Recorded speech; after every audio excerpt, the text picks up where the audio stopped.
What's up guys, welcome back to my channel. My name is Ariel, if you didn't know. So today's video is super special because I feel like there's so many lash artists out there that absolutely need this video. I did one previously and I got a lot of great feedback on it, so I definitely want to do a part 2 for you guys. So today's video is going to be all about how to maintain or how to get yourself some lash artist motivation.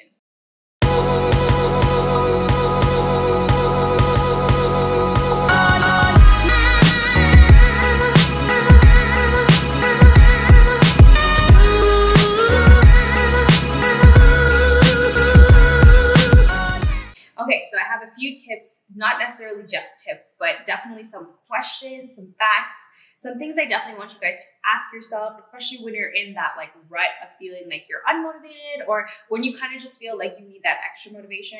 So these are some great things to keep in mind when you are in that space. The first thing I want to talk about or ask you is, do you have someone that keeps account for you? Do you have someone that keeps you accountable? Is there somebody there that literally is pushing you on your day-to-day? The hardest thing about being a lash artist or any kind of business where you're just working for yourself, you are just that, working for yourself, and there's no boss, no supervisor, no anything to sit there and tell you, do this before you leave, or you have certain consequences to face if you don't get this done, or whatever the case is. And to be honest, some people really need that type of direction. And I myself am one of those people where I definitely feel the need to have somebody being accountable, or me being accountable to someone else, where they know what I'm supposed to do and when I'm supposed to get it done by. And if I don't get it done, it's not just me feeling guilty about myself, it's me feeling like I disappointed somebody else. And it may sound a little weird, but to be honest, that does help me get through a lot of the things I have to do on a day-to-day basis. AKA my fiance, he is literally the one that makes me stay on track on my day-to-day, even if I am veering off into something totally irrelevant. I go in a total different direction and he just brings me back on, not even a day-to-day, like an hour-to-hour basis. So you kind of have to know why you're doing something, right? Are you doing it because you feel like you have to, or are you doing it because you want to? Chances are, if you're doing something because you feel like you absolutely have to do it, it's most of the time something we don't want to do, and that puts you into like a negative space where you almost associate something bad with it, and that's not where you want to be. You want to be in a positive mindset, so it's something that you want to do. And generally when it's something you want to do, you're excited about it, you definitely feel the motivation and it kind of comes along with it. So something else I kind of want to go into is, a lot of the times when you're talking about feeling motivated, it's such a general word, but there's something behind it that makes you feel motivated. People always are like, how do you stay motivated when you're feeling low? How do you stay motivated when you're practicing and you're not getting clients? And a lot of the times it comes down to feeling empowered. Feeling empowered about anything will keep you motivated, or at least get you motivated. So when I talk about like empowerment, there are 3 questions that you ask yourself, no matter what the niche is, no matter what you're doing.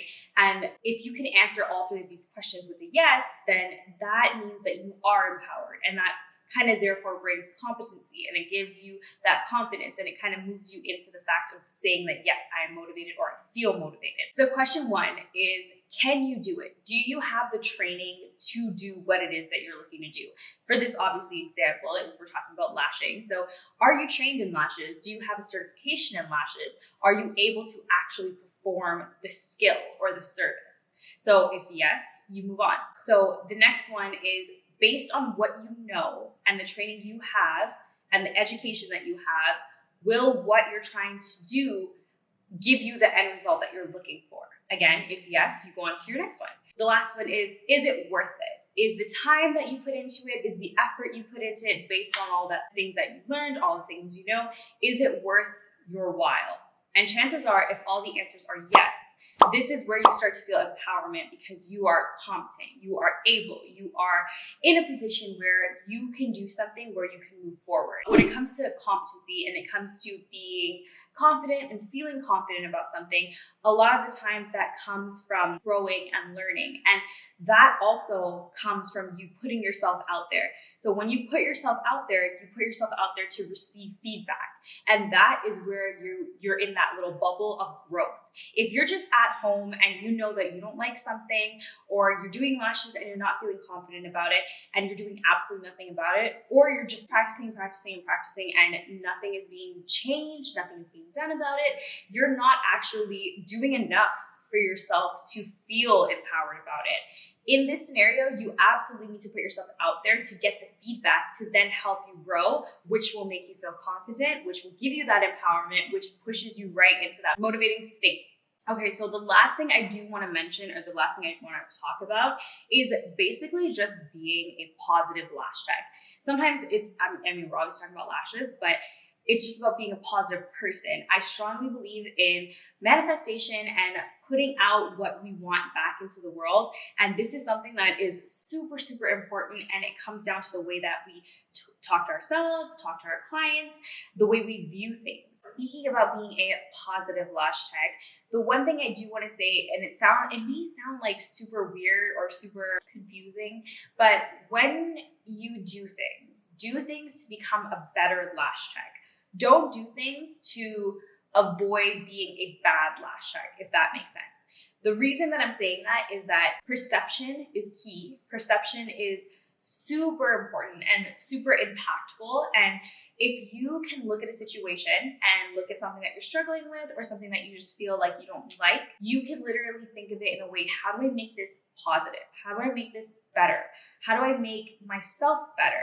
Don't look at it as I'm just not good, or I'm not a good lash tech, or just don't start with a negative, because once you get into that kind of mentality, you put yourself in a negative space, and now you're surrounding yourself with that negative attitude and that negative vibration. Everything in this world vibrates, and you want to make sure that you are vibrating at a positive, high frequency that attracts positivity and a high frequency coming back to you. You want to make sure that how you put your words out, they come back the way that you want them to. At the end of the day, everybody preaches practice makes perfect, and that's true, but it's good practice makes perfect.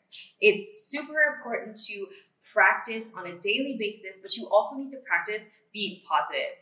Being positive is not as easy as it sounds, and it's something that we are not all surrounded by. It's something that you have to work towards, and it's something that you have to kind of recalculate your mentality or recalculate your thinking to put yourself in that positive space. But I guarantee you, once you do, your outlook on everything will be completely different, and almost that motivated state will come a little bit more natural, because you have all these empowered, confident, competent, or motivational kind of, I want to say words, but it's not just words, it's more than that, right? It's just this entire bubble of positivity that surrounds you and puts you in a better position.